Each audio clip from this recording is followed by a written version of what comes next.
Well, folks, welcome again. I am so excited about today's topic. I want to talk about 5 things that should never break you.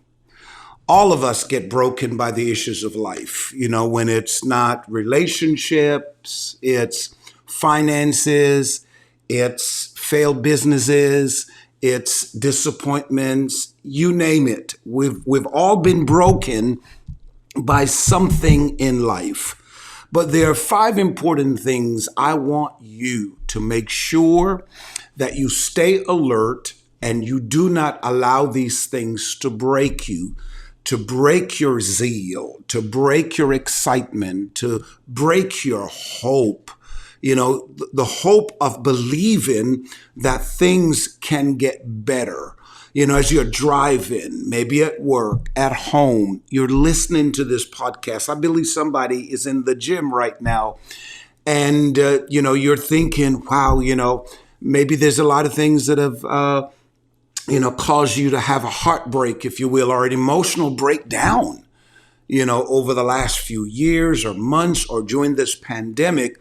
But you cannot. Listen, there's so much God has in store for you that you cannot allow in this season of your life the issues of life to break you. When you are broken, you're not whole. And when you're not whole, the problem is you're not able to appreciate who you are. Don't forget, you are fearfully and you're wonderfully made. If you're a man, God has created you the way He has created you. Embrace your uniqueness. Embrace the fact that, okay, whatever you're experiencing in life, that's your journey. That's your journey.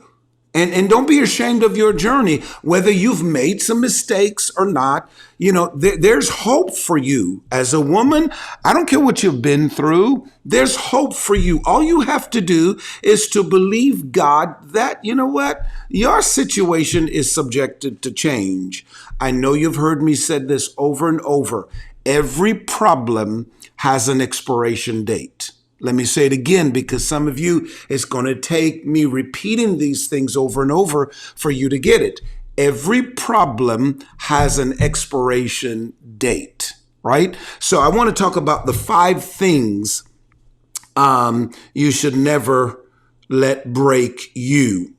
And I want to start with number 5 all the way down to number 1. So number 5, I should say, your own failures and flaws. Your personal failures and flaws. Never allow your failures to break you. Look, we're not perfect. I know some people want to shove down your throat, when you mess up, whether it's your stupidity or ignorance, or you got blindsided by the issues of life. Failures happen, right? And it's not a matter of who fails. It's who conquer the failures that's most important in life. And somehow, maybe I'm too much of a believer in you. Somehow, I just believe you are better than your failures.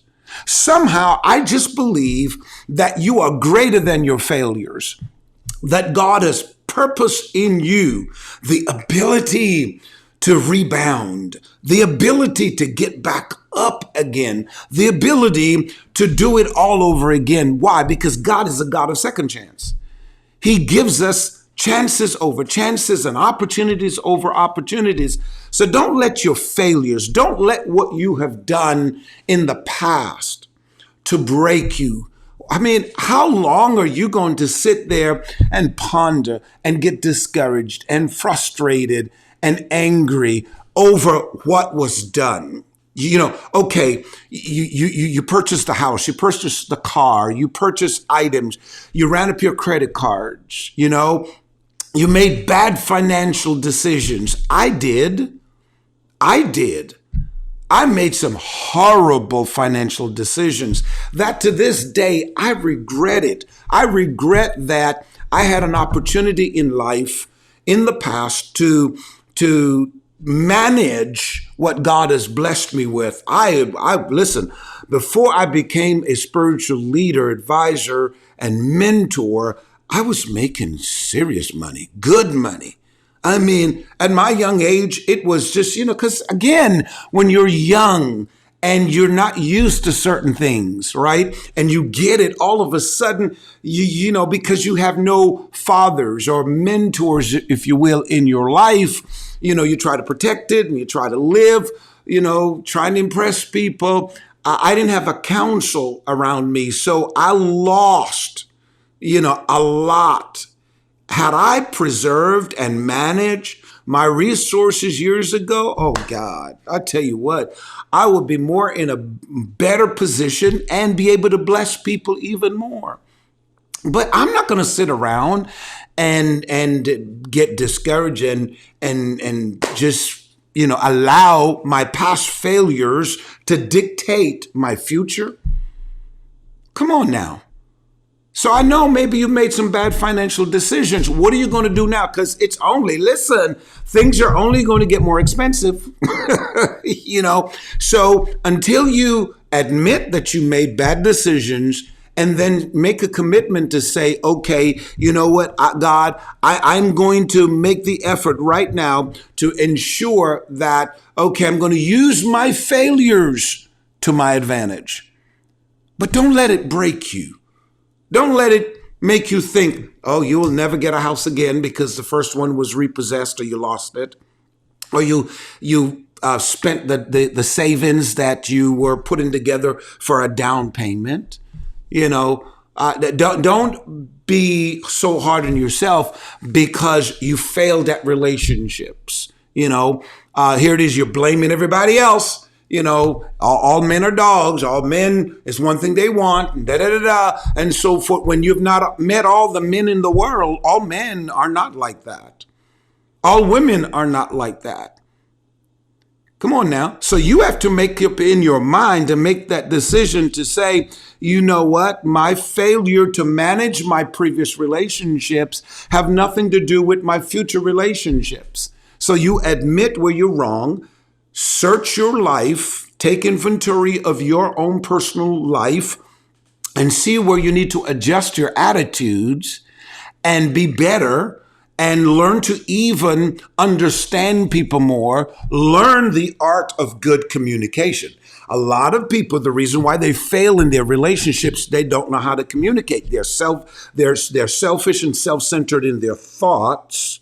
And because they are that way mentally, when they're communicating with people, they shut out people's opinions. They don't even give people a chance because their opinions must rule.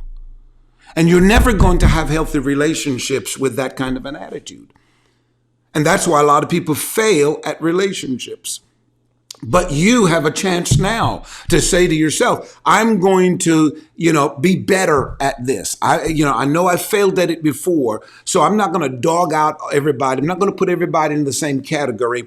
I'm going to check on me, and I'm going to not let that break me. I'm not going to let it break me mentally to think, oh, I'll never be in love again. I'll never have a great lover. Because some people talk that way all because they're bitter. And it's a shame that, yes, you had 2 or 3 people who broke your heart. And here it is, God has the right person for you, but because you're bitter and you keep focusing on the past relationships that failed, that you actually sabotage your opportunity to have a good man in your life, a good woman in your life. Think about that. Maybe you failed at business. Maybe you failed at certain things, whatever it may be. Maybe you failed at an exam. I have so many stories I can tell you. People went to pass the bar exam, they failed it. Nursing exam, they failed it. A certification, they failed it, right? And then others who take it the first time brag. And sometimes, it's insensitive. Sometimes you feel like, oh God, what's wrong with me? And it's not that you didn't try. Okay, your story's not like theirs.